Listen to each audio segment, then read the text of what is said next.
Tensions between the US and Canada have reached a new high, with relations between the two neighbors more strained than at any point in recent memory.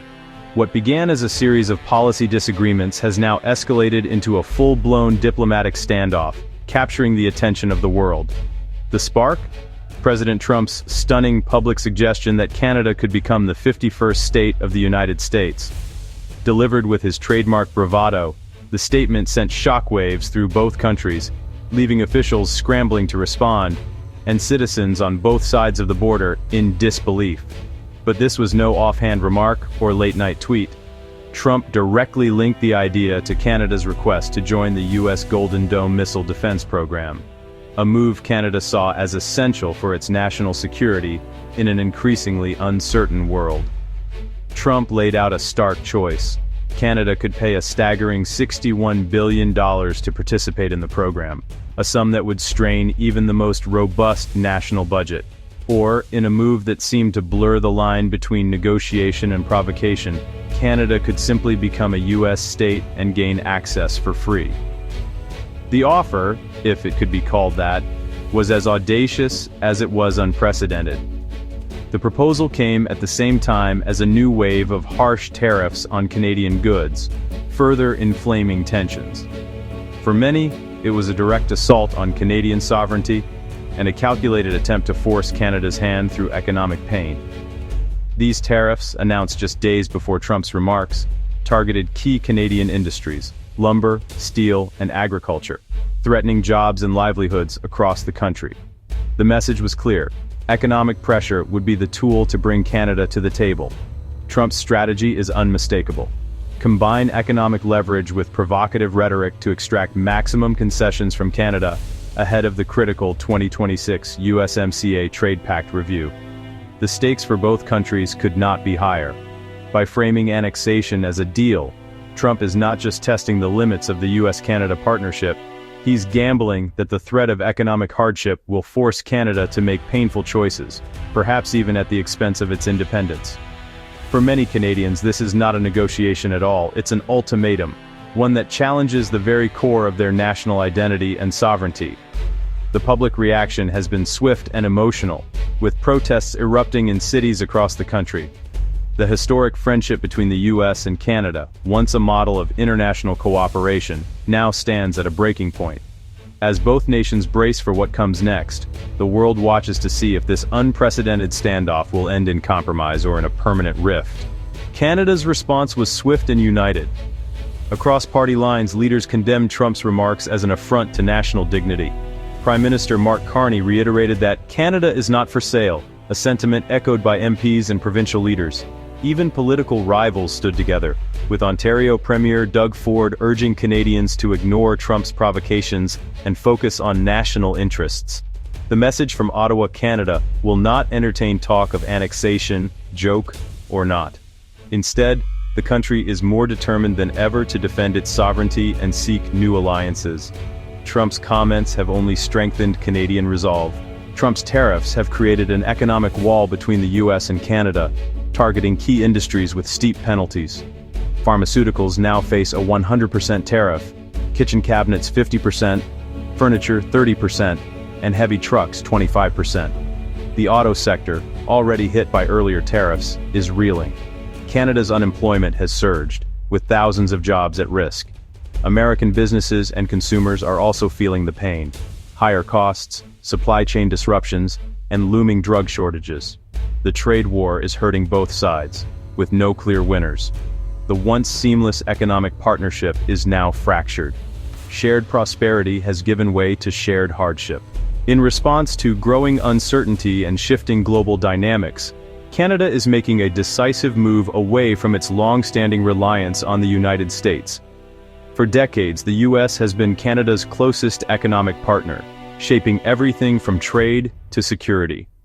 But recent events have exposed the vulnerabilities of this dependence, prompting Canadian leaders to rethink the nation's future.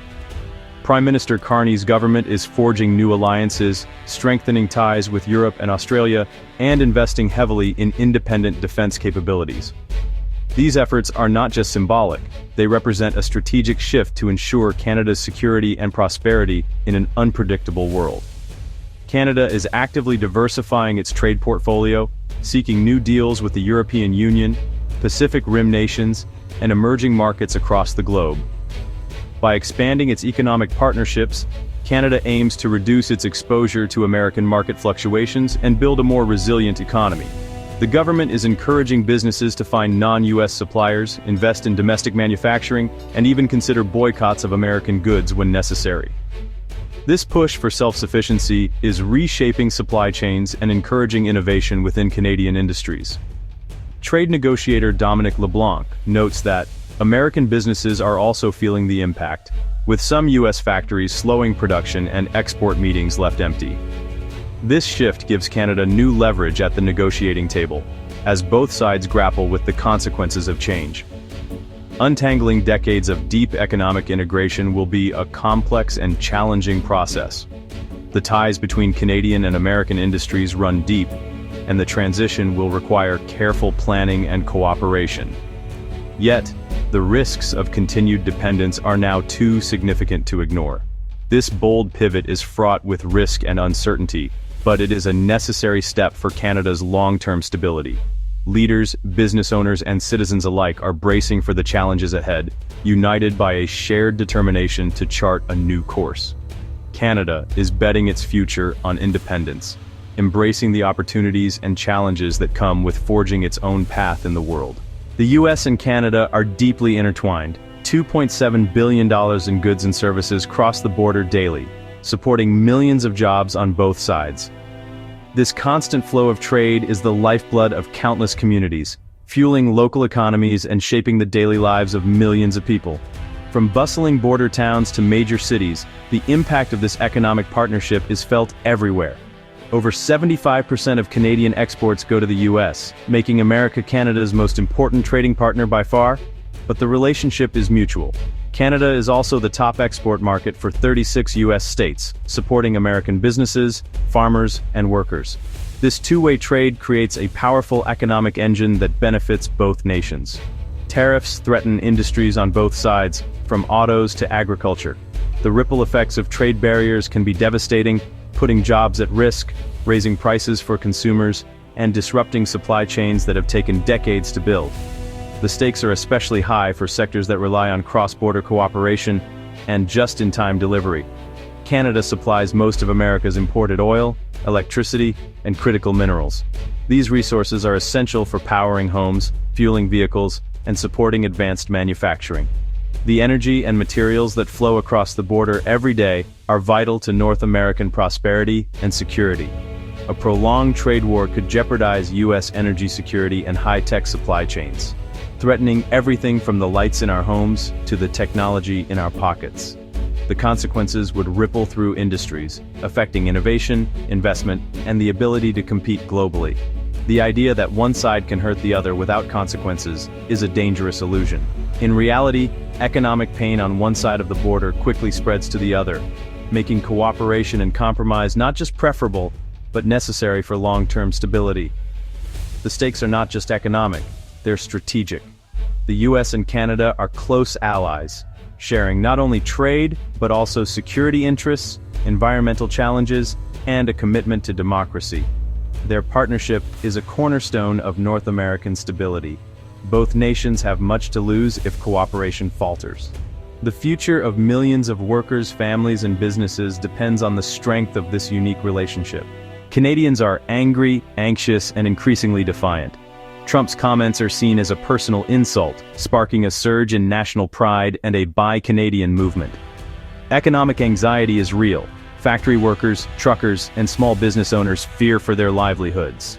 Many back the government's tough stance and support diversifying trade. Some, especially in business, urge caution and worry about escalation. The country is divided between those demanding a strong response and those fearing a trade war. Canada can't win. The government must balance public resolve with economic reality. The crisis has awakened a new sense of Canadian identity. All eyes are on Washington as Prime Minister Carney prepares to meet President Trump. This is no routine visit. The future of US-Canada relations hangs in the balance. Carney must defend Canada's interests, demand an end to tariffs, and reject annexation talk. while keeping dialogue open. Trump will test Canada's resolve and decide whether to escalate or compromise. The meeting's outcome could shape the next decade of North American relations.